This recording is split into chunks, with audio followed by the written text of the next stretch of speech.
Meron tayo rito ang Rider 150. Ayan, ito si Sir. Sir, saan ka, Sir? Taga San Pedro lang po. Okay, San Pedro, Laguna. Ang problema niya is itong preno sa likod.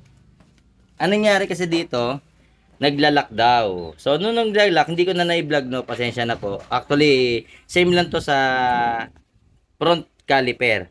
Anong nangyari lang sa kanya is nag-stack up tong bracket dun sa boots, sa rubber boots, saka dun sa kabila.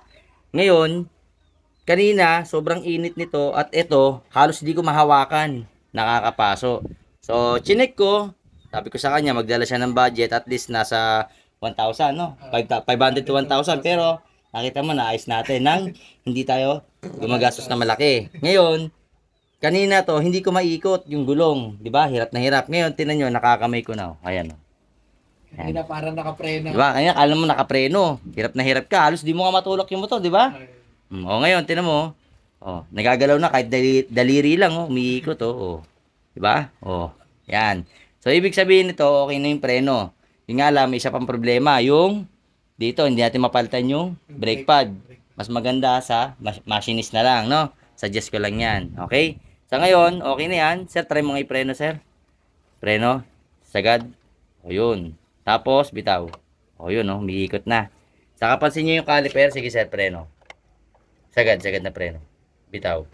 O yun o, gumagalaw na. Hindi katulad kanina, hindi gumagalaw yung preno mo, naka-stack up. Ngayon, hindi na stack up. Okay, so ganun lang, no? Tapos yung spacer, mali yung spacer na nilagay. Ito yung nilagay niya, oh. Ayan. Yung nilagay po nung dati. Oo, ang ginawa pa rito, tinabas. Ayan. Tinabas niya. Akala niya, makukuha sa ganon. Hindi niya alam, mali yung nakakabit na spacer. So, ang ginawa ko, pinalitan ko siya ng original spacer ng Rider 150. Pati dun sa kabila, nagpalit kami ng original. Yun lang po, no? So, sana makatulong tong video na to. Pagka ganitong mga disc brake ang inyong likuran, checkin nyo rin po yung caliper boots, saka yung kabila, pati yung bracket. Dapat maintain lubricated at make sure malinis. Ganito technique. Pag nagpapalit kayo ng brake pad, linisin na. I-detail cleaning. Hindi yung linis ano lang ha. Linis. Saka wag gasolina. Kasi mamamaga yung goma. Mas maganda degreaser o kaya anything na. O kahit sabon lang pwede na eh.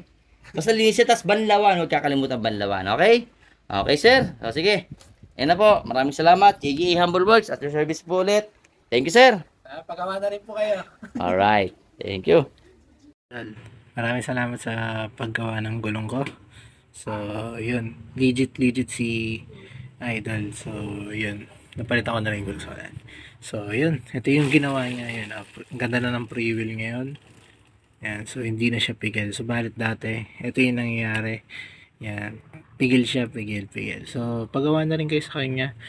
So, yun. Yun. Ang ganda ng ikot niya. Ang ganda ng ikot.